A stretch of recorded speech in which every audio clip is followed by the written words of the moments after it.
Okay, so today for the speakeasy I'm making fresh bread. JR, they're not going to fall down the stairs. They're just going to fall down the stairs on his TV show. So anyway, making fresh bread. Easiest thing in the world. So simple it's not even funny. Start off with yeast, okay? And I'm going to put the yeast in and then I'm going to show you everything else that I'm adding.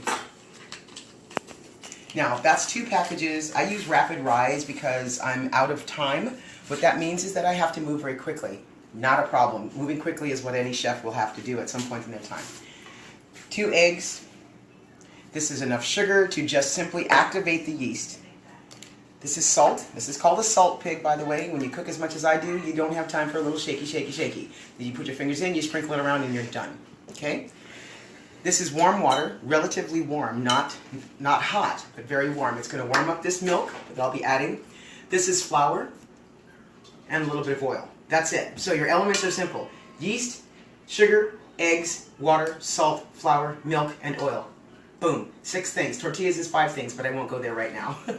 Okay, so I have my 2 packs of yeast in.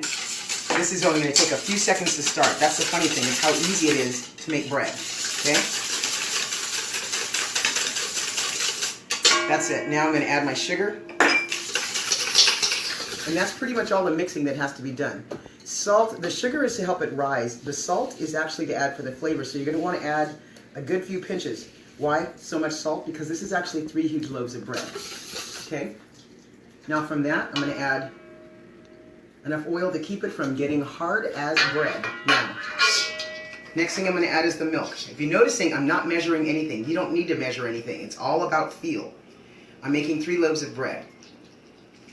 The milk adds moisture, adds flavor, adds texture. It also adds a nice browning effect along with the sugar. Okay? Now if you take a look, no big deal. If you were to actually follow along with what it is that I'm doing, in other words, take this video, save it, and then just you see how much I'm using, try it like that rather than doing it any other way. Now when you start adding the flour, this is going to turn into a large amount of dough. That's not even a measurement, and quite frankly, I might add more, but I'm not sure. So the next thing I'm going to do is add this flour. This is going to be for the proofing process. This is a 3-step process, takes no time. You start it, you walk away. Okay? So now that this is all mixed in, I want to help. You're going to help in a minute. Let me get this part going first. I want to help with you, Mom. You will. Can I help with you? In just a minute. Can I help with right, Mom? Yes. Okay, actually, give me a second, and while I walk over, I'm going to let Ryan show you the root vegetables that are going to go into tonight's meal as well. Now, they make their own medley.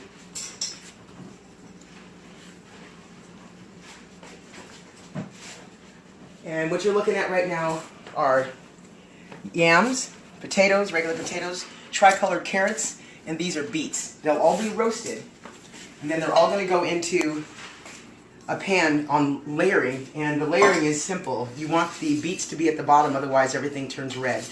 And even though it looks kind of cool, it looks even cooler when you just get down to the red. Okay? All I did was just add a little bit more flour, just to give it a little more body. Okay? Now, again, all we really have in here is 7 elements. That's it. That's bread. Show them to me. Oh, JR wants to be seen. Hello. My name's JR.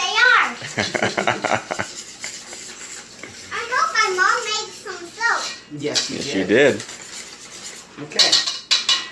Now, this is pretty much ready to start proofing. So, this part of my dinner, you start thinking about, okay, how's she going to make roast? The medley of the root vegetables, the roasted asparagus, the bread, the chocolate chip cookies. You don't want chocolate chip cookies? I do. Okay, well then we'll make chocolate chip cookies.